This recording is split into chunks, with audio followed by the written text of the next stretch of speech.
Hi there, welcome to my channel. So today I want to talk about Ghana's electoral system and the reasons why it's been praised as one of the most robust, fair, credible electoral systems, especially on the African continent. So in this series, I'm going to talk about 20 reasons why Ghana's electoral system is potentially one of the best, in the world, or one of the best especially in Africa, where sometimes we see, unfortunately, election-related violence and misunderstandings. So, part one of this video, I'll talk about the first 10 reasons, and then the part two will focus on the others. So, number one, Ghana has a very independent electoral body called the Electoral Commission of Ghana.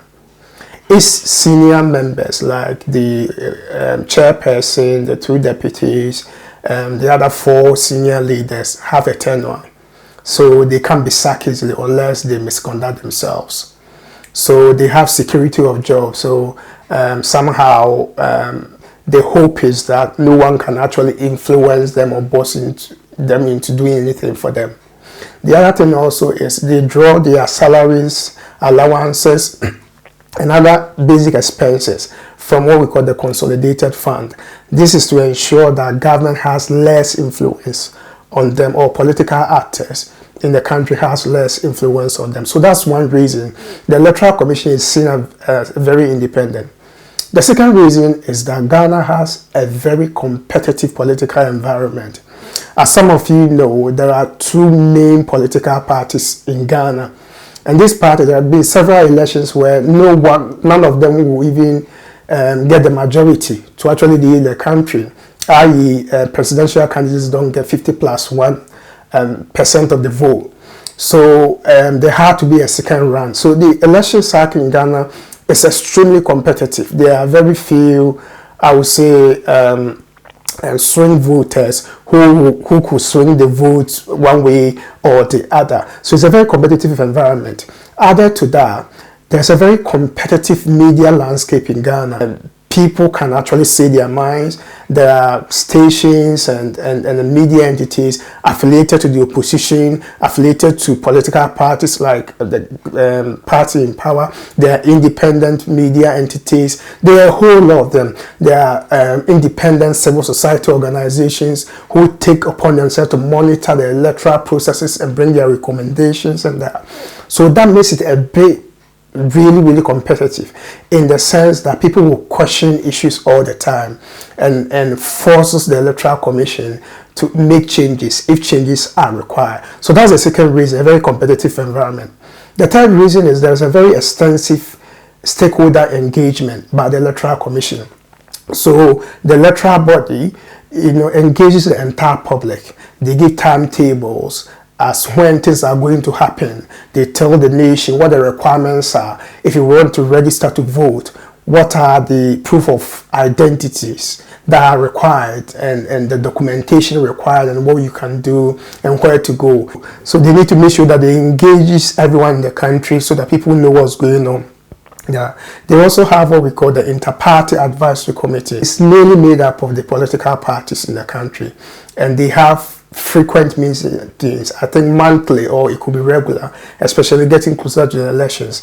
The Electoral Commission will first announce to them everything they are doing, even procurement. If they are procuring equipment, the bidding process, they take them through who won the bid and why they won the bid, and the type of equipment they're going to use. They will demonstrate the equipment, they will test the equipment in front of them.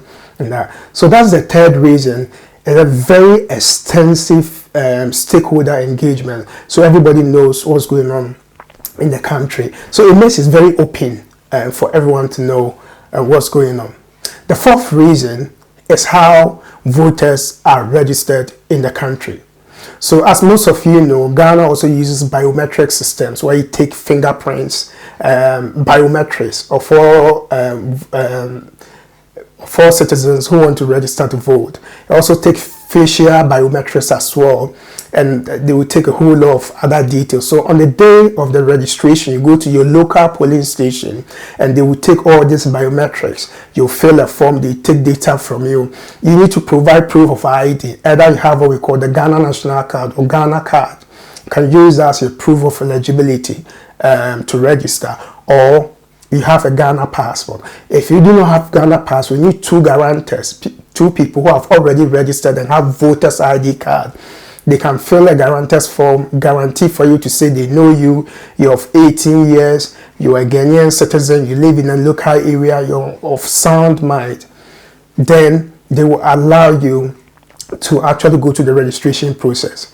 During the registration process, this is really, really important. All political parties will have their members sitting in each of the polling stations monitoring the entire process. If any of them feels that a potential voter who's coming there to register does not qualify to register, they will raise a challenge. So when they raise a challenge, the person will be allowed to go to the entire registration process, but they will not be given their voter's ID card.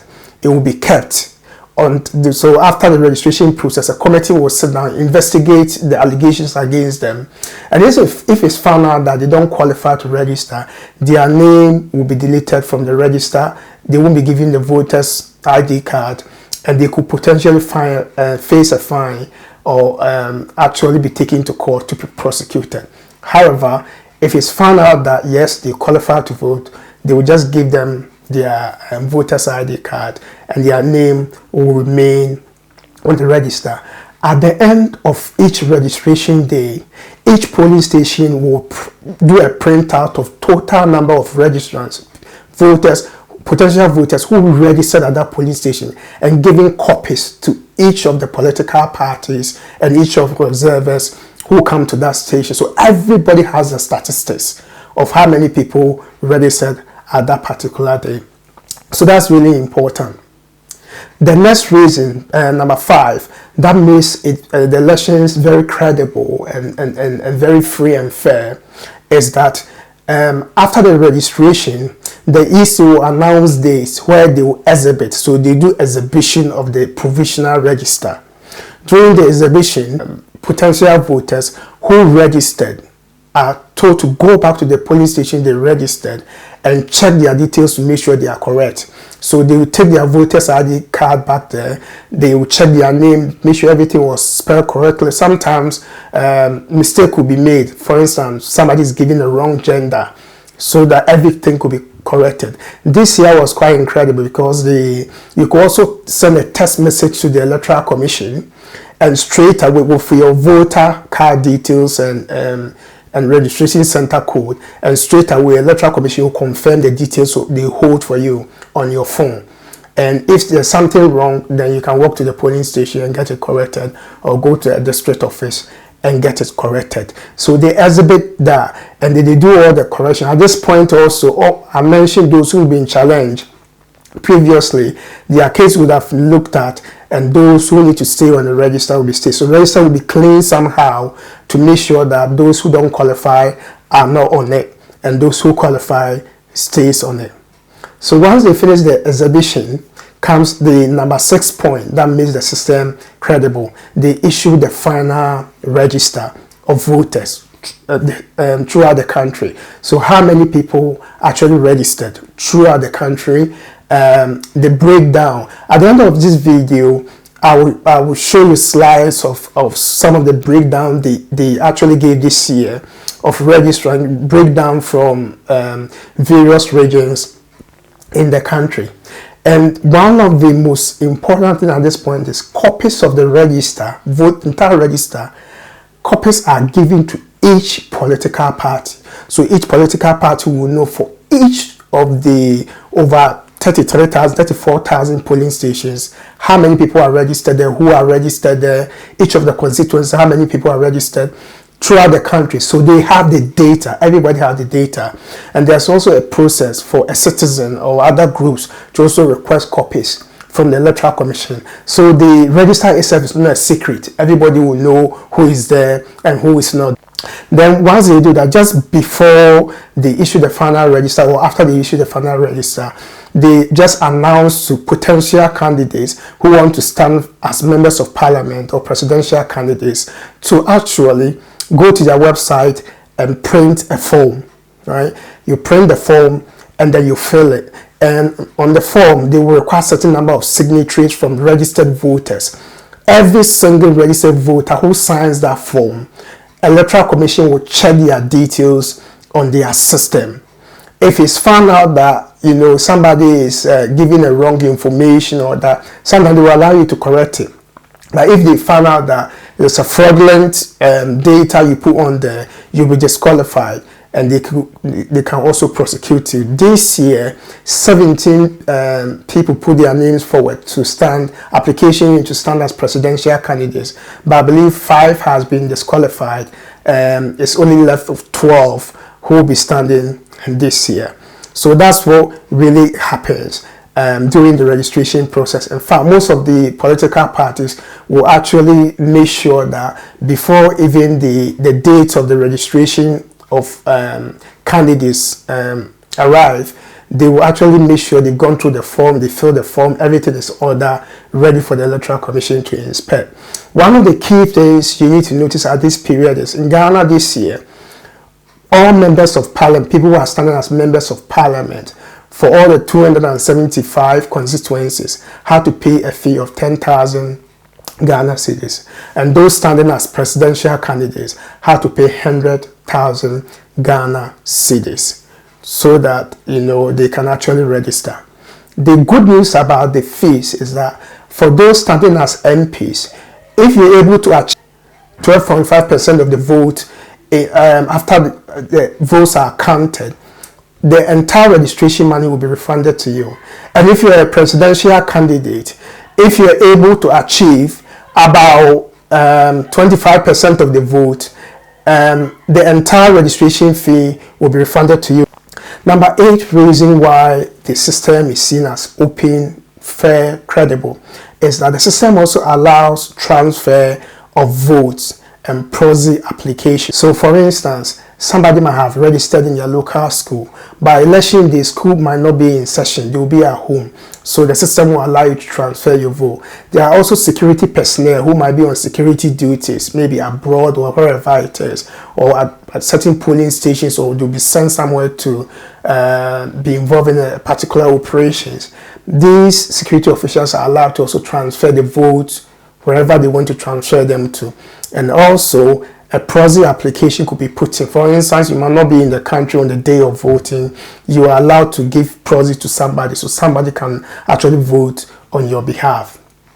Number 9 reason why Ghana's election system has been praised is that for even the presidential candidates or the MPs, those who are standing as potential MPs or potential future presidents, they call all of them together and they do balloting. So they cast lot as who will appear number 1. The positions on the ballot paper itself has to be voted on. So they don't just select it or do it alphabetically. They call all of them, they cast, or you pick a number. Whatever number we pick will be your position on the ballot paper. And number 10, to end part 1 of this video, is that the political parties in the country, civil society organizations, and main stakeholders are invited to watch and monitor printing of ballot papers.